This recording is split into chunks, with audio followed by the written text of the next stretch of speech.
perfection is the enemy to creation. What do you see as the future of tech in Utah? The person who's not making mistakes is the person who's not doing anything. All right, welcome to another episode of the BYU Tech Transfer Podcast. Today we have Jared Wilson with us. Jared Wilson is in the tech industry. He works for Implementing Ideas. And Jared, do you mind giving a brief introduction about yourself and about the company? Yes, so I'm originally from North Carolina. You're supposed to say North Carolina. If you want to say it right. The South, yeah. And been in Utah since 2016. I can say mountains now. It's not mountains, right. In Utah. Yeah. I've been in the tech industry for about 4 years this year. And wow, it is exciting. Something that I keep learning is that the tech industry is huge. But the people behind the scenes that make the magic happen, it's a very close-knit, tight network. Yeah.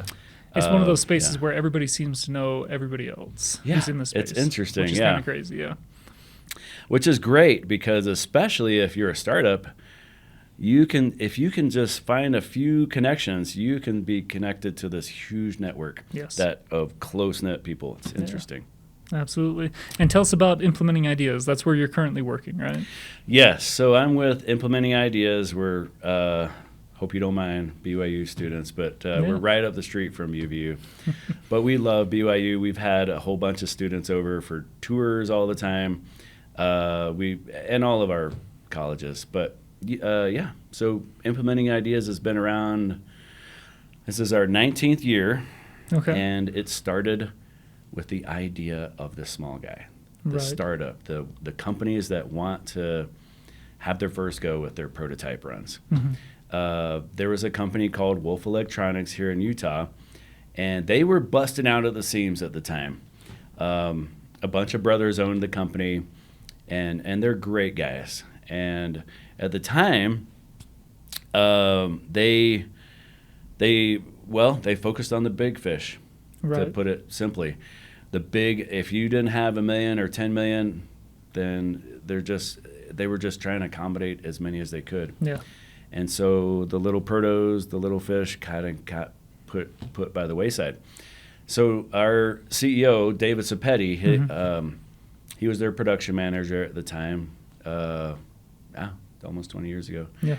And he had the idea of even off the clock, helping get these prototype runs moved forward, because the little fish at some point could become the big fish, right? Exactly. You never know who's going to take off. You never know. Make it big, and you just start with an idea. So David, he took it to the powers that be. I think they tried it for a little while, but then it just, again, the big fish ran the stream, so to speak. So he decided to step back from the company and start his own company. Like many big startups, he was now a startup in his garage with, I don't know, electronics, a couple of rickety old soldering irons, and a toaster oven with a flashlight for his reflow of his boards. Nice. That's how he got his start. And today, this company is a big fish now. Right. We are helping local big companies, but also we have never forgotten our roots, because we always want to help the little fish. Prototypes are in our blood.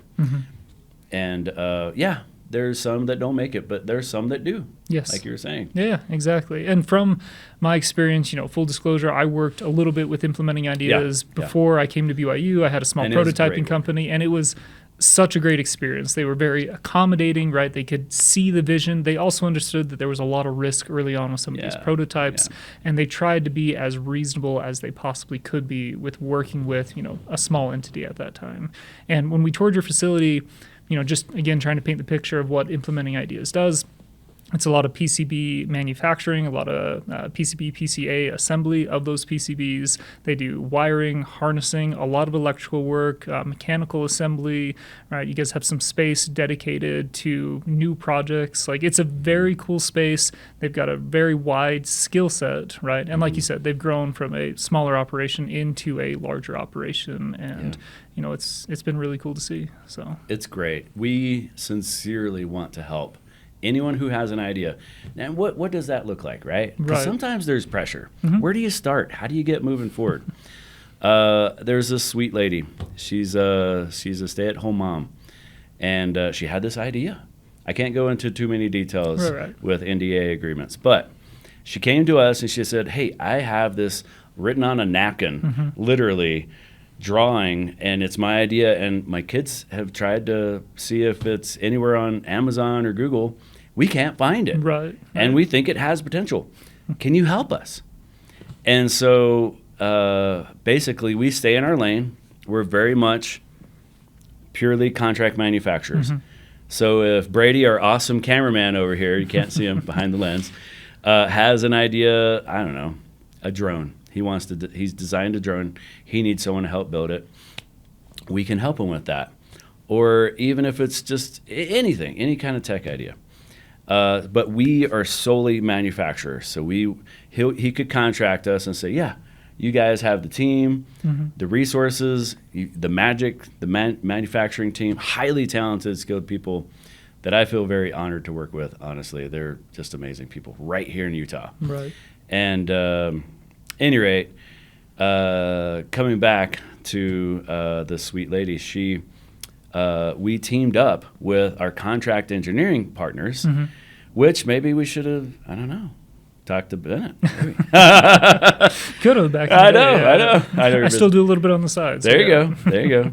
So we partnered with contract engineering, contract manufacturing, make the magic happen, moving it forward, getting the prototypes going. And it's in process right now. That's fantastic. We could potentially bring this to production. You might see it on Amazon. Yeah, this is great. We might have to have you back, or maybe you can put us in contact with her, Yeah. and she can talk a little bit more about That'd be it. great. Once you guys are up and rolling, that's awesome. But this is exactly why I wanted to bring you here, because here at Tech Transfer, we focus a lot on like the very early research and development of technologies. Sometimes we'll have lab bench style prototypes, which are proof of concept, demonstrating a little bit of market fit, but mostly it's technological validation. And then we hand that off to some of these startups, and literally their question is like, well, what do I do now, right? Like I have this technology, I have some intellectual property associated with it, so I can publicize it and make it known, but how do I get the manufacturing set up? How do I do some of this initial development that's going to be needed to close the gap between where it is and where it needs to be to actually mass produce it? And so I always point people in your direction, because like to your comment earlier, you guys know your niche and you know what you're good at, and that's what you focus on, right? But if you're a good fit for what they're working on, you are more than willing to do what you can within reason to make it work for them and help point them in the right directions if they need engineering services, right, connected with the right people, like we talked about at the beginning.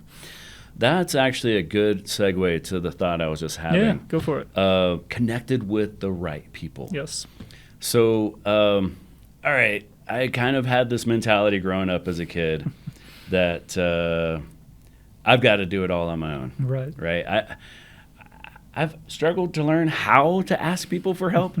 I don't know if either of you guys have struggled I think with that. everybody struggles with it. Honestly, like I attribute it to schooling sometimes, right? If you ask somebody else for help on your test, it's like you're cheating on the test, right? But in the real world, especially in the entrepreneurial world, like that's how you become successful, is asking other people for help. Exactly. That's where I'm going. That's exactly how you become successful. You work with the right people who have the right tools already in place. Yes. I've had some ideas, and of things in my own life that I would like to accomplish, and I tend to overthink sometimes. And so it's like, the analogy I put is, it's like sitting in a brand new Chevy Camaro, and it's a stick shift, and you've got it in neutral, and you're flooring that sucker, and it sounds great. Right. But you're not going anywhere until you put it in gear. Yes. How do you put it in gear? Connecting with the right people is a great start. One of the first steps, I would say. Implementing ideas. Our company is amazing because we can help. We've got so many contacts in the industry. If we can't directly work with someone, we likely know someone who could help them. Right. I'll give you an example. So this morning I went to an event here in Utah. There's an association. It's Utah's Aerospace and Defense Association, now called 47G. Right. And we have their basic goal is to say, hey, right here in Utah, there's a lot of superpowers happening. Like, let's put the Avengers together, right? Yeah. And she can do this, he can do this, they can do this. Anybody, let's come together. And what can you help us with? Like, I've got this problem. I don't know all the answers. I've this idea. How can you help me bring it to the market? So they've been a great source of networking for our company, and also we've shared some ideas with them, and it's been a great collaboration. So I just share that because, yeah, there are people ready to help. Mm-hmm. But how do you stop overthinking? Yes. Well, and one of my questions for you was going to be like, what advice, like what common pitfalls do you see for early entrepreneurs, startups, your individuals? And it sounds like, honestly, it's that they take on more than is required to move the project forward, right? Like they feel like they have to do every single thing, every legal document. They have to, draft the document, every agreement they have to be a part of, every single supply chain, contact manufacturer, they have to develop that one-on-one. When the reality is you don't, right? Like you need those introductions. You need to be kind of shuffled around the tech and entrepreneur community to find those right connections with the people who can, say, oh, like you're trying to do this. I did that 3 years ago. Why don't you just piggyback off of what we're doing and we'll help kind of spin you up. So anyways, I couldn't agree more with that advice to early entrepreneurs getting started. If you've got an idea, even before you've even started putting in anything together, come talk to us or someone about it. Like that would be my first invite. Talk to your family, talk to your friends, talk to someone who can help move you forward to the next step. Be careful of those that are like, oh, yeah, that whatever. Try to scare you away from your idea. Yes. Yeah. There are those people out there like that. Why do they do that? I don't know, but that's another podcast, right? Yeah, no, for sure. And whenever I get that feedback, I always, I look at those individuals and I say, okay, like, where's this coming from, right? If they're a serial entrepreneur who's started multiple companies and spun off multiple products, I'm like, okay, like, this is something I need to really pay attention to. Yeah. If there's someone who, they've only ever had a 9-to-5 job, they only understand working for somebody else, that's still valuable feedback, but I need to understand where that contextually is coming from on, is this really insightful into my product and what I'm doing, or is this maybe just some of their own internal fears about, doing their own thing, starting their own company, launching their own product that maybe is bleeding a little bit through into that advice? I have a great example. Yeah. There's this amazing up-and-coming company called BAM Innovation. And, that's the name of my old company, by the way. Anyway, so... Yeah, working with you, Bennett, you already had a prototype working. You already had some design work. Is it okay to talk a little bit about it? Yeah, I think a little bit. Okay, I'm not going to go into any specifics on the product. Great, But basically, Bennett came to us and said, hey, I've got some parts. We try to make it easy for you, too. Like, hey, if you have stuff, we can help source the rest, or you can bring everything, or we can source everything if we can at implementing ideas. So, any rate, you brought this awesome tech, but did we run into a little bit of challenges along the way? Yes, as you always do. But that's part of the journey. Yes. I mean, sitting in your driveway with your car, your brand new Camaro in neutral is so boring. Get out there. Let's try it. Let's move it. Exactly. The other thing, so I'll mention this. It's funny. There was another podcast I was listening to that Ryan Reynolds was on the other day. Yeah. And he said in the podcast, Ryan Reynolds, and he's awesome. Like he's a great actor, right? Yeah. He said, perfection is the enemy to creation. Absolutely. Creativity. And I mean, if we just sit there trying to be perfect the whole time and getting our whatever creation or creativity that we're trying to create, for lack of a better, then where are we going to go with it? Yes. Who knows? Brady might right here, our cameraman, making the magic happen here today for this podcast. He might need this tech. Yeah. Don't sit on your idea. Get out there, Yes. Well, and go again, to someone. I bring that back. I don't mean to dog on school at all. Like I went through a lot of schooling, right? School is great. But sometimes after going through how many years of school, you feel like things have to be perfect to be presented to the world, right? Like you have to, you're striving for that A, you can't miss anything. You need to make sure that all your ducks in a row before you can take that next step. Yeah. And the thing that I've learned over and over and over again in my efforts is that, 50% of the way there, right, you can take the next step, right? And you'll stumble a little bit, you'll figure it out, you'll learn things, right? Like we did with that prototype that we were working on. But taking that next step is 1,000 times more productive than trying to push that 50% up to, 60, 70, 80%, and now you're ready, right? Just take the next step, see where you stumble, push it forward, so much more helpful. So couldn't agree more. And I say this a lot, but we live in this consumerism world, right? That's our culture. I'm wearing, someone made these shoes, someone made this watch. Right. I bought this ring on Amazon, or my wife did actually. Anyway, but it's so wonderful to step away from that herd mentality. Let's just consume and create, build something. And it's a little scary at first sometimes. It could be, it's like, is this going to work? You don't know until you try. Yes, absolutely. Absolutely. All right. Well, changing gears maybe a little bit, but I think still related. Yeah. So there's a lot of disruption in kind of global supply chains right now, right? We've got Trump and tariffs and a lot of things. We're not going to talk politics, don't worry. No, but you guys are local here in Utah. You're in, is it Orem or Vineyard? Right up the street from UVU and Orem. That's right, that's right. Literally. So in Orem. Right, easy for BYU, anyone. Yes. And so what is the importance of local manufacturing? I obviously see tons of benefits, but from your perspective, what do you see? So it's let's not talk politics, but where are we at right now?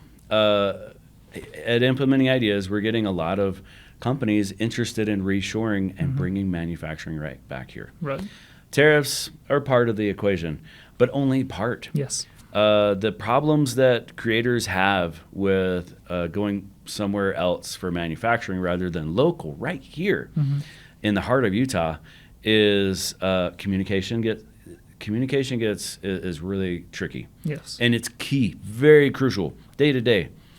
We've got engineers that come to their home away from home right at our shop and can test with us and can, okay, let's tweak this, let's change that. Yeah. Well, and the iteration is so quick. So right? much more quicker. You get that immediate feedback. You can see it on the floor. You can talk to the people who are actually assembling it. Yeah. Get their feedback. Hey, the way that you did this is terrible, right? It's so much harder to assemble if you make these small tweaks. Exactly. Right? Like, there's so many good, positive things that come from having that really short feedback loop and being local. Yeah, the idea people are great, and they're bringing the ideas to the manufacturers like us right there in Orem.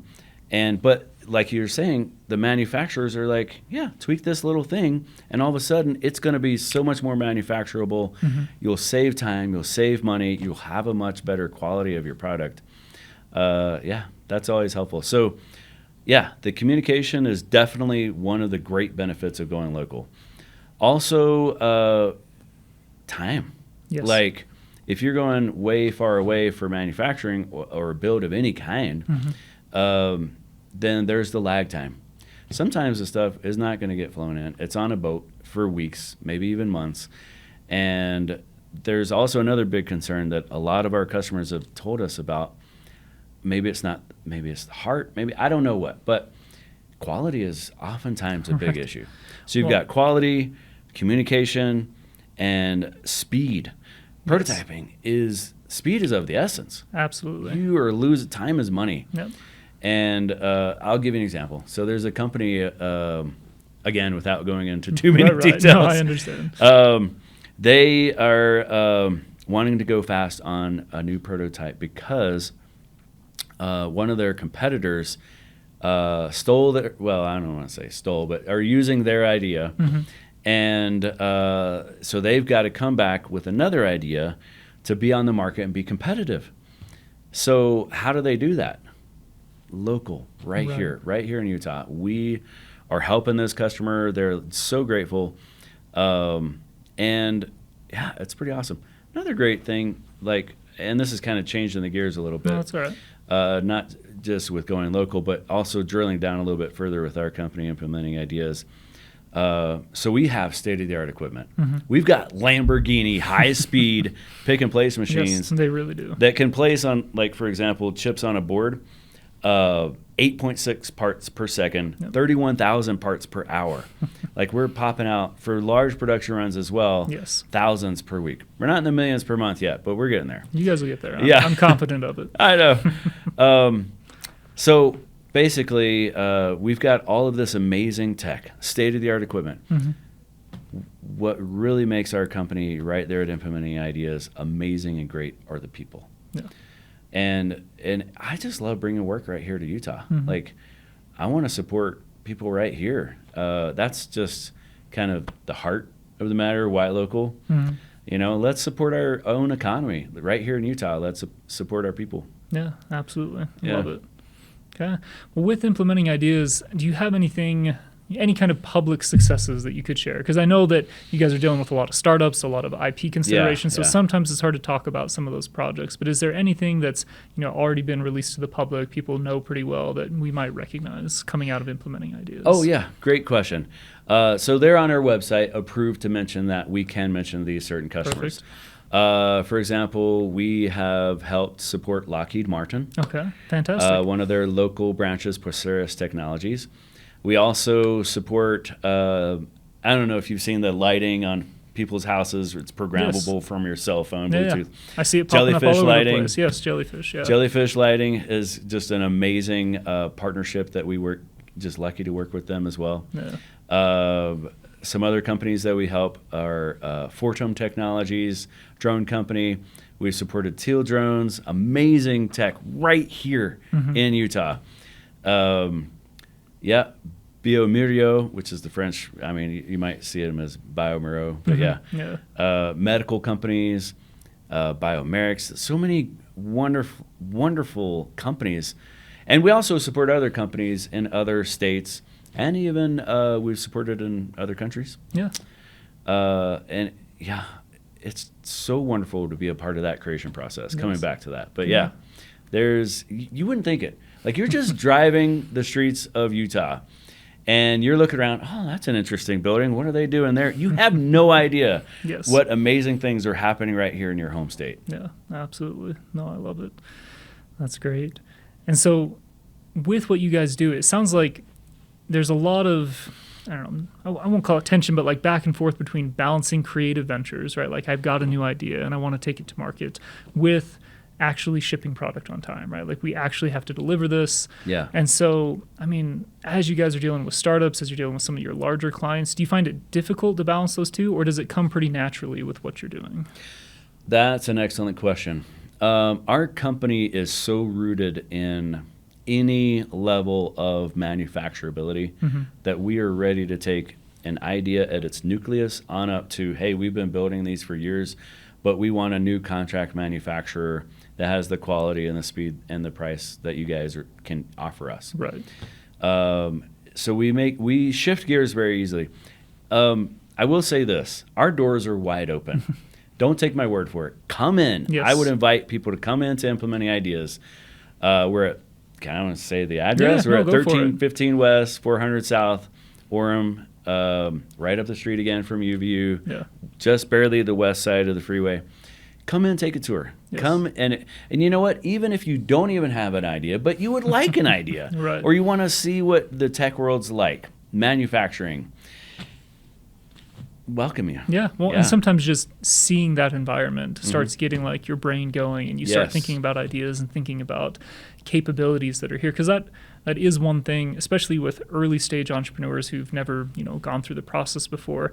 Sometimes when we have early conversations with them, they immediately go to, well, I have to have this manufactured overseas in China, and I don't know how to do that, and I don't have any contacts over there. And so being able to refocus them back to local, right? We were just talking about local, being able to actually see a manufacturing facility so they could swing by.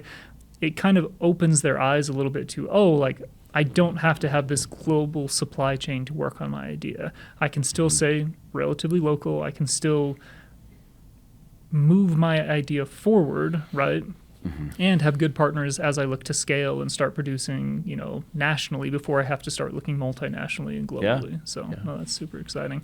And then coming back to some of our comments early on about building that network, sometimes, I send people your way or other way. And like what I tell them every single time is you're going to have a great conversation.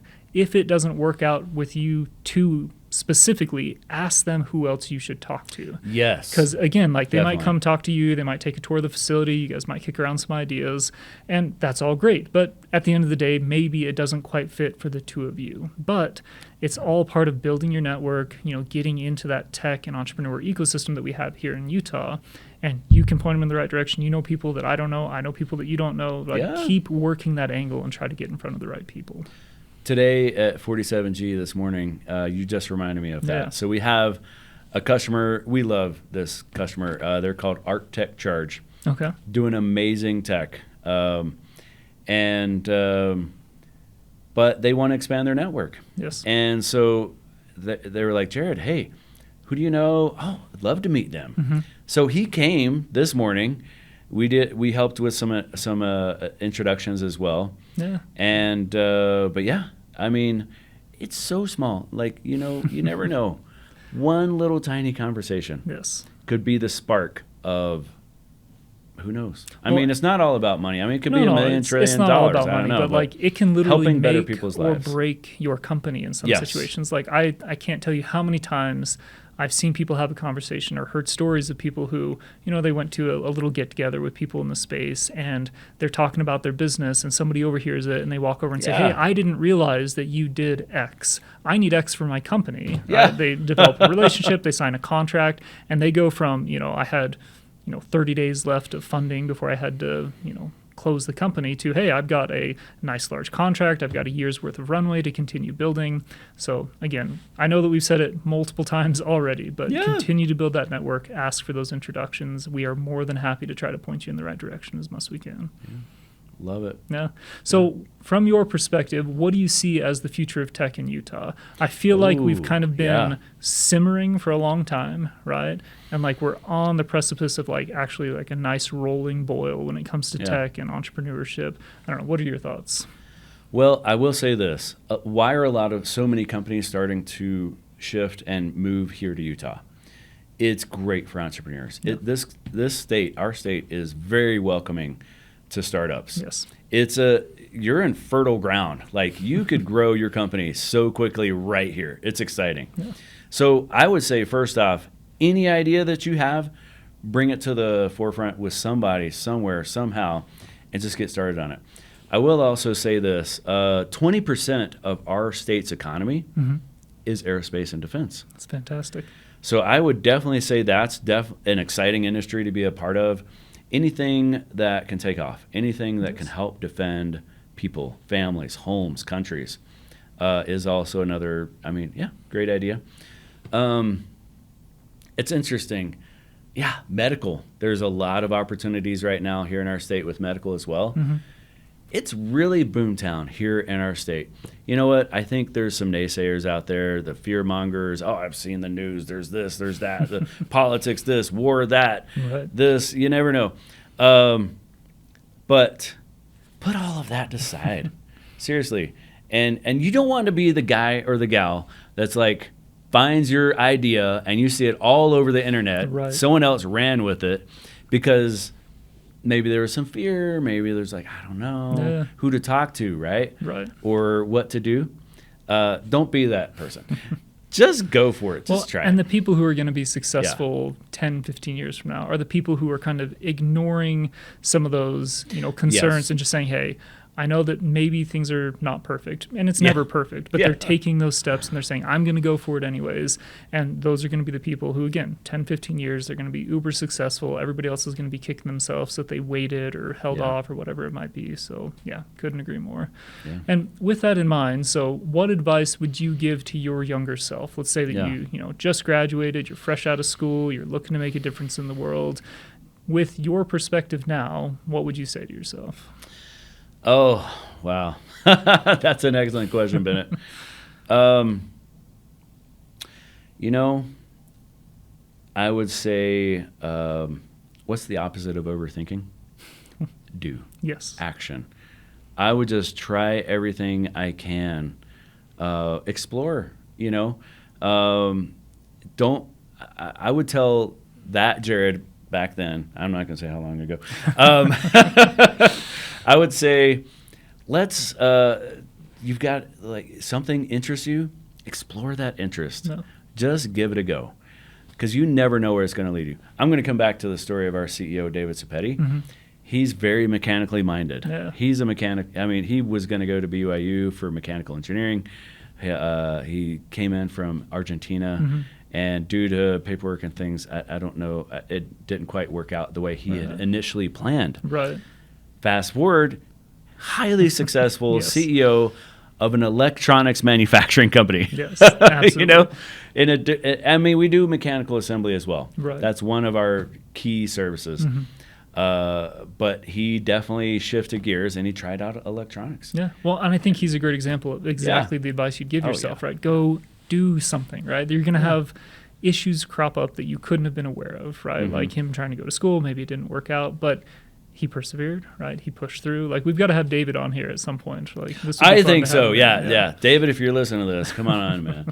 I would say also make mistakes, please, because the person who's not making mistakes is the person who's not doing anything. Yeah. Boring, right?